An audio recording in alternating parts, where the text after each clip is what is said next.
वैसे गहलोत साहब भूल जाते हैं कि रिफाइनरी का काम 2003 से 8 के कार्यकाल में वसुंधरा जी ने शुरू किया था और उस समय ये जो पेट्रोलियम मंत्री थे हमारे लक्ष्मी नारायण दवे, उन्होंने खुद ने वहां जाकर के काम भी देखा और पेमेंट भी आकर के सरकारी खजाने में जमा करवाया।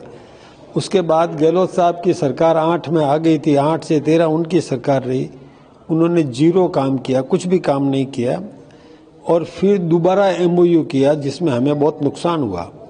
यानी जमीन हमारी, तेल हमारा, पैसा भी हम दें, ऐसा एग्रीमेंट गहलोत साहब ने किया और उसमें कई वर्षों तक हमको वो कुछ नहीं देगा, इस प्रकार का उन्होंने एमओयू किया। तो वसुंधरा जी वापस जब 2013 में आई, राजस्थान की मुख्यमंत्री बनी, तब उन्होंने कहा ऐसा नहीं हो सकता कि जमीन भी हमारी, तेल भी हमारा और पैसा भी हम दें, निकाल के आप ले जाओगे और 5 वर्षों तक हमको कुछ भी नहीं दोगे, ये ठीक बात नहीं है।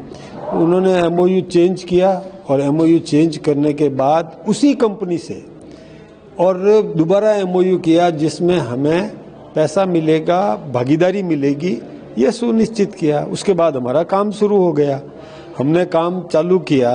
फिर से आ गए 18 में गहलोत साहब, फिर 18 में गहलोत साहब आकर के और बहुत काम, वो तो चूंकि एमओयू हो गया था उस पर काम चलता रहा, लेकिन इन्होंने कोई प्रगति नहीं की।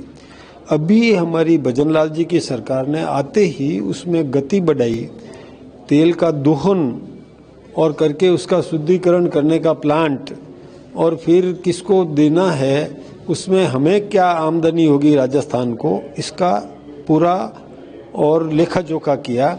और इसके साथ ही हमने ये भी तय किया कि हमारी जो सीवर का जो पानी है वो पानी भी ये रिफाइनरी में बहुत उपयोगी होता है।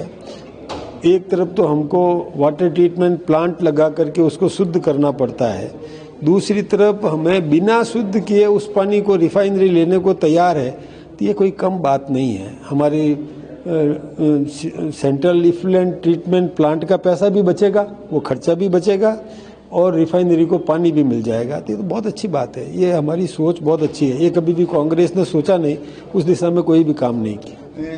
सर, बहुत उम्मीद है, कार्यकर्ताओं में उत्साह भी है पार्टी को लेकर कि जल्द ही नए चेहरों को भी जगह मिलेगी, ऊर्जावान लोगों को जगह मिलेगी।